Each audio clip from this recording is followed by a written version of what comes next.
When prepping for SHTF becomes a matter of urgent necessity, how would you handle the challenges of interacting with non-preppers? In this video, we will explore effective strategies and crucial insights for navigating these situations. Recognizing non-preppers is the first step in navigating a post-disaster world. Let's discuss how to identify those who are unprepared. Non-preppers can often be spotted by their lack of supplies. They may not have enough food, water, or equipment, leaving them vulnerable. Additionally, they may lack the essential survival skills needed in a post-disaster setting. They might not know how to start a fire, find food, or defend themselves. This lack of understanding can make them a potential danger to themselves and others. When survival is at stake, people can become unpredictable and desperate, resorting to theft, violence, or other dangerous measures. It's crucial to be aware of this potential danger and plan accordingly.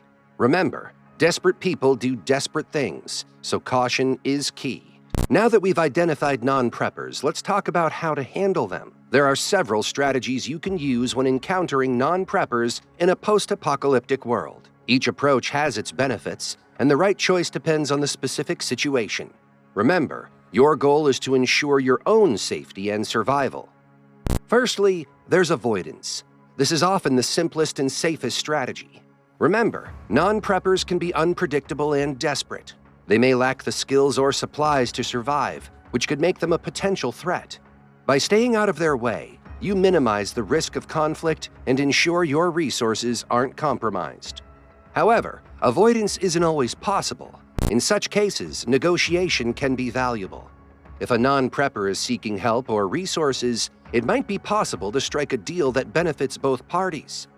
Perhaps they have a skill or item you need, or they can provide labor in exchange for food or supplies. But tread carefully. Always ensure any agreement doesn't put you at risk. Cooperation is another strategy, especially when dealing with larger groups of non-preppers. Together, you might accomplish tasks that would be impossible alone. Pooling resources and skills can increase the chances of survival for everyone involved. However, be cautious about who you trust and how much you reveal about your own preparedness. Each situation is unique and requires careful assessment. It's essential to remain vigilant and ready to adapt your approach as needed. The post-apocalyptic world is unpredictable, and people can be even more so. Always prioritize your safety and make decisions based on what will give you the best chance of survival. In the end, dealing with non-preppers is an inevitable part of surviving in a post-apocalyptic world. By employing strategies like avoidance, negotiation, and cooperation, you can navigate these interactions effectively. Just remember to stay flexible and prepared for anything.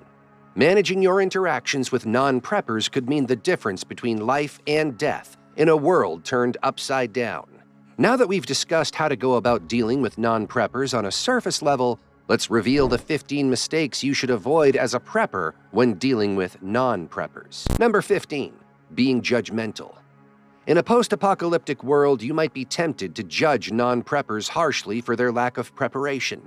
This judgment can lead to a breakdown in trust and cooperation, critical factors for survival. You should resist the urge to see non-preppers as irresponsible or inferior. Instead, try to understand the circumstances that led to their lack of preparedness. To engage with non-preppers without being judgmental, you should adopt an empathetic approach. Initiate conversations by asking about the challenges non-preppers are facing and offer practical advice without criticism. Demonstrating respect for individual choices and circumstances can foster a more positive and cooperative relationship, essential for navigating the challenges of a post-apocalyptic world. Number 14. Assuming willingness to share. During a crisis, you might assume that non-preppers will readily share resources out of necessity. However, this assumption can backfire if non-preppers feel coerced or exploited. To avoid this mistake, you should approach resource sharing with sensitivity and respect. Clearly communicate expectations and negotiate fair terms for sharing resources. Building trust through mutual respect and transparency ensures that both parties benefit from collaborative efforts without feeling taken advantage of. Number 13. Overloading with information. In times of crisis, you may feel compelled to educate non-preppers about survival skills and preparedness techniques. However, bombarding them with excessive information can be counterproductive and overwhelming. To effectively communicate with non-preppers, you should prioritize essential information and present it in a digestible format. Focus on practical skills that are immediately relevant to the situation at hand. Using demonstrations or hands-on training can enhance understanding and retention of critical knowledge without overwhelming non-preppers. By avoiding these common mistakes and adopting empathetic, respectful approaches, you can build positive relationships with non-preppers and increase their overall chances of survival in a post-apocalyptic world. Number 12. Neglecting to build trust. Trust is a priceless commodity in a post-apocalyptic world, where survival hinges on collective efforts. Unfortunately, you may inadvertently overlook the importance of building trust, especially when they are preoccupied with their own needs or survival agendas. To foster trust with non-preppers, you should prioritize demonstrating reliability and integrity in their actions.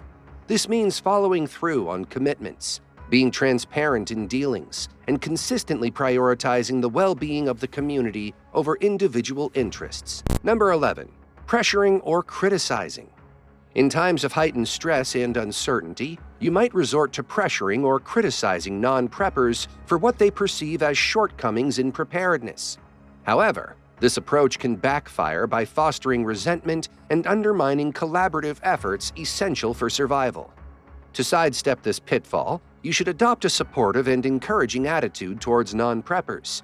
Instead of focusing on perceived failures, emphasize the importance of teamwork and mutual support. Encourage non-preppers to contribute in ways that align with their abilities and circumstances, without resorting to blame or coercion. By fostering a positive and inclusive environment, you can motivate non-preppers to actively participate in collective survival strategies. Number 10. Ignoring their needs and concerns. Another common mistake is when we as preppers inadvertently overlook the unique needs and concerns of non-preppers, assuming that their own priorities are universally applicable. This oversight can create significant barriers to effective communication and collaboration. To bridge this gap, you should actively listen to and empathize with the concerns of non-preppers. Be receptive to their feedback and adaptable in adjusting strategies accordingly. By demonstrating empathy and flexibility, you can build stronger relationships and facilitate constructive dialogue with non-preppers, ultimately strengthening the overall resilience of the community. Number 9. Assuming assistance will be available. Preppers might fall into the trap of assuming that help will eventually arrive from external sources to ease the challenges of survival. However, relying solely on this assumption can leave both preppers and non-preppers vulnerable to unforeseen risks. To address this, you should prioritize self-reliance and resilience in their survival strategies. Encourage non-preppers to develop essential skills and resourcefulness to navigate crises independently. By fostering a culture of preparedness and self-sufficiency, preppers can empower non-preppers to take proactive measures for their own survival, reducing dependence on uncertain external assistance. Number 8. Forgetting basic etiquette. Amid the chaos of a post-apocalyptic world, you may overlook basic etiquette and interpersonal skills, leading to misunderstandings and conflicts. To maintain civility and mutual respect, preppers should prioritize basic etiquette in all interactions. Communicate clearly and respectfully, acknowledging the dignity of every individual. By upholding social norms and values, you can promote harmony and cooperation among diverse groups, fostering a more cohesive and resilient community. Number 7. Refusing to collaborate. Preppers might hesitate to collaborate with non-preppers due to differences in preparedness levels or ideologies. However, isolationism can weaken collective resilience and hinder long-term survival. To encourage collaboration, you should emphasize common goals and shared interests with non-preppers, highlight the benefits of working together, and stress the importance of unity in challenging times. By promoting inclusivity and cooperation, you can leverage diverse strengths and resources to enhance overall resilience and adaptability, ensuring a stronger foundation for survival. Number 6. Underestimating their abilities. During a crisis, you may underestimate the potential contributions of non-preppers due to a perceived lack of preparedness skills. This underestimation can undermine morale and hinder effective teamwork. To harness the full potential of non-preppers, you should recognize and celebrate their unique strengths and abilities. Provide opportunities for skill development and empowerment, fostering a sense of purpose and agency among non-preppers. By embracing diversity and inclusivity, preppers can build a more resilient and cohesive community, capable of navigating the challenges of a post-apocalyptic reality together, maximizing the chances for survival for everyone involved. Number 5. Forcing your beliefs on others.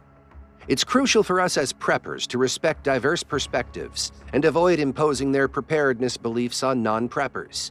While being prepared is a personal choice based on individual circumstances and values, it may not be a lifestyle that everyone chooses to adopt. Pressuring others to conform to your preparedness mindset can create resistance and alienation. To handle this challenge, focus on sharing your own experiences and reasons for being prepared instead of trying to convert others. Lead by example through practical actions and show the benefits of preparedness without pushing your beliefs onto others. Invite open discussions about emergency scenarios and encourage non-preppers to consider their own unique preparedness strategies based on their needs and circumstances. By promoting inclusivity and respecting differing viewpoints, you can create a more receptive environment for constructive dialogue and mutual understanding. Number 4. Assuming everyone thinks like you. Avoid assuming that everyone shares the same concerns or priorities regarding emergency preparedness. Each individual has their own values, experiences, and circumstances that shape their perspective on readiness. Making assumptions can lead to misunderstandings and hinder effective communication with non-preppers. To overcome this mistake, approach conversations with an open mind and a willingness to listen. Ask open-ended questions to explore their perspective and motivations. By showing genuine interest and empathy, you can build trust and find common ground to facilitate meaningful discussions about preparedness. Embrace diversity of thought and recognize that different perspectives contribute to a more comprehensive approach to community resilience. Number 3. Being overly secretive or exclusive. Sometimes, we as preppers unintentionally create an atmosphere of secrecy or exclusivity around preparedness activities, which can alienate non-preppers and hinder collaborative efforts during emergencies. To address this mistake, prioritize transparency and inclusivity in your interactions with non-preppers. Share information about preparedness openly and invite others to participate in discussions and activities related to readiness. Foster a sense of community by organizing workshops, training sessions, or social events that welcome individuals from all backgrounds. Emphasize the importance of collective action and mutual support in preparing for unforeseen events. By breaking down barriers and promoting inclusivity, you can cultivate a more cohesive and resilient community, where everyone feels valued and involved in emergency preparedness efforts. Number 2. Neglecting to educate or share resources. Preppers sometimes miss opportunities to educate and share resources with non-preppers who are interested in improving their readiness. To address this, actively promote education and resource sharing within your community. Offer workshops, webinars, or informational materials tailored to individuals at different preparedness levels. Encourage non-preppers to participate in training sessions or drills that simulate emergency scenarios and provide practical skills. By empowering others with knowledge and resources, you can expand the reach of preparedness efforts and strengthen overall community resilience. Number 1. Disregarding emotional or psychological factors. Fear, skepticism, or apathy may underlie non-preppers' attitudes toward preparedness, and failing to address these emotional or psychological factors can impede effective communication and collaboration. To navigate this challenge, approach conversations with empathy and sensitivity. Acknowledge the validity of their feelings and concerns, and validate their experiences without judgment. Listen actively to their perspective and seek to understand the underlying motivations behind their attitudes towards preparedness. Tailor your approach based on their emotional needs and concerns, offering reassurance and support where needed. By building trust and addressing emotional barriers, you can create a more receptive environment for discussing preparedness and fostering resilience. In a survival situation, deciding whether to help non-preppers is a complex moral dilemma. On one hand, helping others is a fundamental aspect of human nature, It's what makes us human. On the other hand, there's the practical reality. You've planned and prepared for the worst, but resources are finite. Every ounce of food or drop of water you share with others is less for you and your group. Survival isn't a team sport. It's every person for themselves. This isn't about being cold-hearted. It's about being realistic. However, helping others isn't purely altruistic. There are practical benefits too. More hands mean more work can be done. Tasks like gathering food, keeping watch, and maintaining shelter become easier with more people. It's also an opportunity to form alliances, which can be invaluable when facing challenges from hostile groups. But there are risks involved. Non-preppers may not share your mindset. They may not understand the importance of rationing or maintaining a low profile. Their actions could attract unwanted attention or deplete resources faster, which is a gamble. So, how do you strike a balance between altruism and self-preservation? The key lies in careful selection. It's not about turning your back on everyone, but choosing who to help based on their potential contributions. Non-preppers with useful skills like medical knowledge or mechanical expertise can be worth the resources spent on them. It's also crucial to set boundaries. Make it clear that your help isn't unconditional. If they want to be part of your group, they need to abide by the rules and contribute their fair share. Helping others can be risky, but it can also be rewarding. The key lies in making smart decisions and setting clear expectations in a post-apocalyptic world. In a post-SHTF scenario, ensuring that non-preppers view you as an asset rather than a problem is crucial. Here are key strategies to achieve this.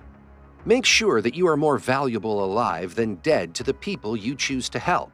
Your survival skills and ability to provide knowledge and resources should make you indispensable to their survival. Instead of viewing non-preppers as liabilities, turn them into assets. Choose a select number of individuals you trust to join your group after a crisis. Calculate how many people you need for gardening, security, and essential chores. Consider how many individuals you can't turn away due to personal relationships. Estimate how long you'll need to support these individuals with food and shelter post-SHTF. Ensure you have enough supplies, such as inexpensive foods like rice, beans, and noodles to sustain them for this period. Prepare by stocking up on affordable food supplies like ramen noodles, rice, and beans. While not luxurious, these provisions can keep people alive. Communicate that everyone must contribute to security and chores in exchange for food. Offer to teach survival skills like gardening, water purification, and soap making to ensure their long-term survival. By making yourself indispensable through knowledge and skills, non-preppers will view you as essential to their future well-being. This strategy isn't about power or control, but about building a cohesive community focused on mutual support and survival. Remember, this approach may not be suitable for everyone, and it's important to consider your own circumstances and resources when planning for post-SHTF scenarios. If you're looking for ways to educate your non-prepper friends, have them subscribe to Top Biz TV for more videos like these. Be sure to click the video on screen now, where we reveal the 16 essential items every person needs to survive any disaster.